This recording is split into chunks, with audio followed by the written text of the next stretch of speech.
Hey everyone, welcome back to another episode of Animel. If you haven't been here before, I'm Mel, the host of this channel. We are springing straight into action for this video because we have a lot of new anime that's coming out, and there is the high possibility that I may not get to see the outdoors this spring season. I will note that this episode would be split into two, so the part that you're currently watching right now is all of the returning anime for this spring season. If you haven't seen the episode with everything new that's coming out, please check out my page to watch that episode.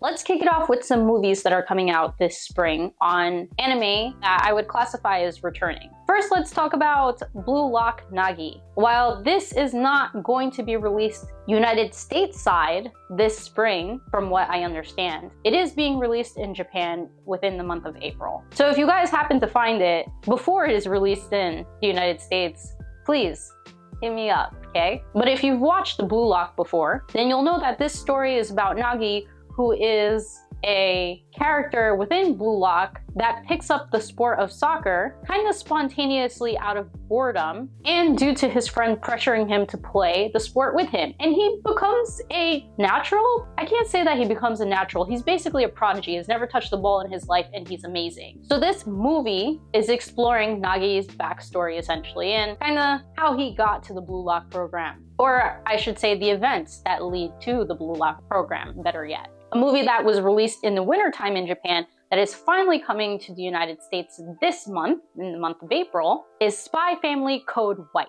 What makes this movie so exciting is that it is an original from the story of Spy Family. So there's really no manga on the material for this movie. So not only are anime-only fans able to enjoy it, but manga readers can have some new content that they can immerse themselves into. It will be running in theaters starting April 19th, but you can buy your tickets online now. While I don't know if it's in every state of the United States, I have seen that it is in the New York metropolitan area at least. And it seems like the family is going on their real official first family trip, because that whole cruise thing was Yor doing work while Lloyd and Anya were, doing the shenanigans like usual. And per usual, Anya is up to her shenanigans, ends up swallowing this chocolate bonbon that I suspect is the same thing that Lloyd is looking for, which is this microfilm, which puts Anya in immense danger, and Yor and Lloyd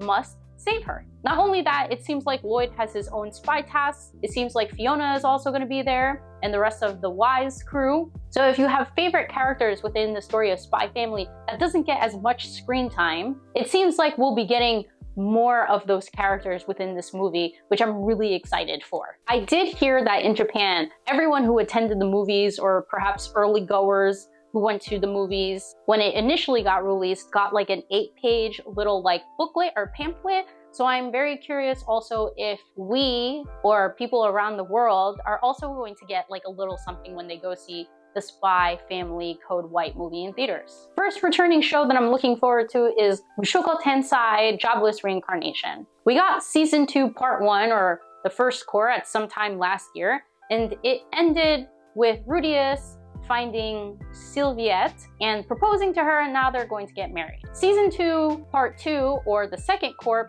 picks literally right where we left off. And I'm getting the sense that we may get a wedding in this episode where we see Rudius and Sylviette get married. It also looks like we are going to explore more of the romance and relationship between the both of them, which I'm going to be super frank about. When I first started watching this, I was watching it for the action, but now it seems like season 2 in its entirety is more about Rudius, his feelings, Sylviette, and their romance now, which leaves me to sit back and wonder, what happened to Rudius's mom? Did we find her and I forgot?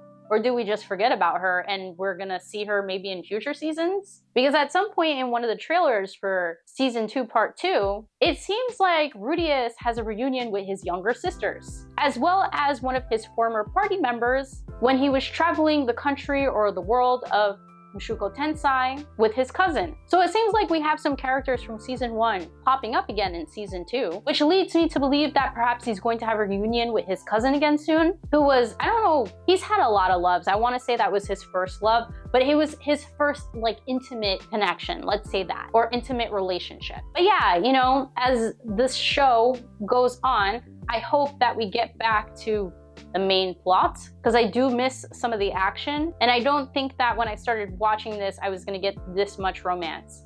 And while I do love romance, I've got to say that when I start watching a show and I don't get like the sense that romance is going to be involved, and then suddenly it becomes very romance heavy, it really throws a person off, you know? I feel like I don't have much to say about the return of Konosuba. Konosuba is like one of those shows that you can't really articulate to people. Like, it's a parody for sure on the whole concept of isekai, where you've got Kazuma who gets reincarnated. He was like a jobless shut-in in his previous life. And even though he's now been given, you know, some abilities to fight the demon lord in the new world that he's in, he's practically useless. And he's not really the most virtuous character for the hero of Konosuba. So it looks like we'll be back with the crew of Konosuba and all of their antics again. It looks like Kazuma wants to become a monk now for some reason. I don't know what's in it for him, but obviously it has something to do with popularity, because at some point during the trailers, women are crowding around him, which, as we all know, it's all Kazuma ever wants.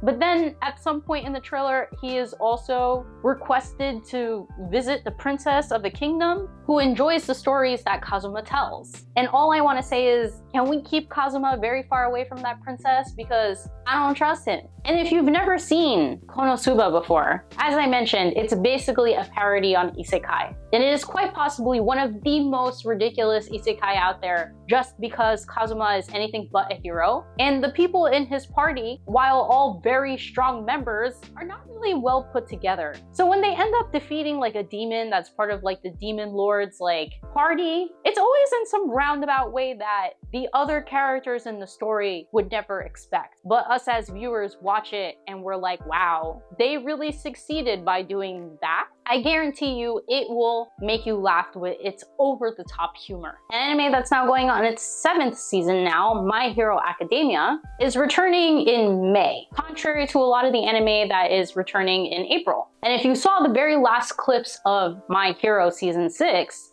then you know we have one of the heroes coming from America, Stars and Stripes, to I guess help out with the situation that's going down in Japan with the whole villain association.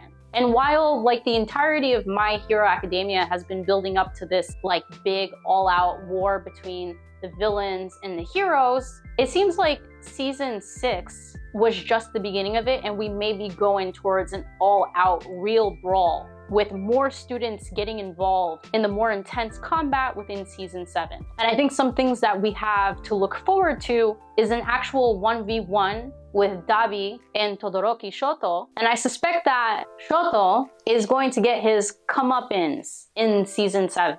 Additionally, I anticipate another face-off between Uraraka and Toga, seeing as their fight from the previous season was probably just a small taste for the audience to anticipate for the future. And it makes you wonder, with Stars and Stripes coming from America to help out Japan, how wide-scale this could get. Is it going to involve more overseas heroes coming out to help with the situation going on in Japan? Or is the effects of what's going on with the villain league going to perhaps start to break outside of Japan and cause a ripple effect around the world? So I'm like really curious as to if the story of My Hero will go in that direction.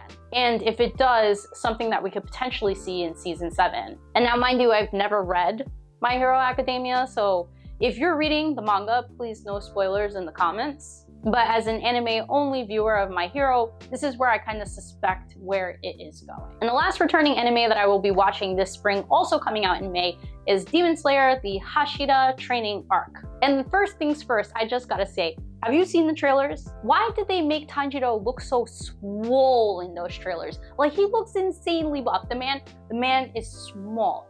Not even man, he's still a young boy to some extent, right? He's in his mid-teenage years. He's small. Why does he look so swole? Aside from that, I don't have much to say about this arc except for the fact that We'll finally get to see more of the abilities of the other Hashira that have not gotten much or any screen time so far in the first 3 seasons of Demon Slayer. And again, as someone who is an anime only for Demon Slayer, I suspect that the training arc may not go as smoothly as we think it will.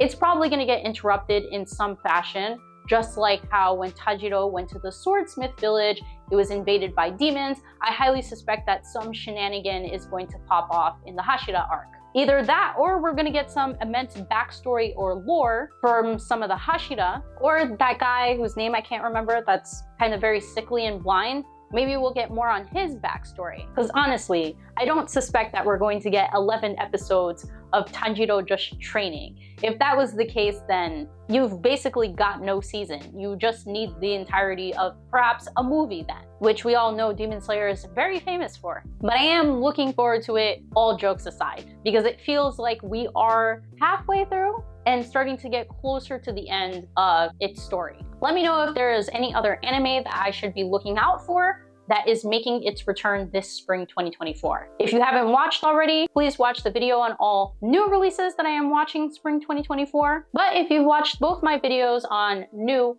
and returning anime for spring 2024, then that's probably gonna be it for me. I am Mel, the host of AniMel. You will catch me on another episode next week then. Bye!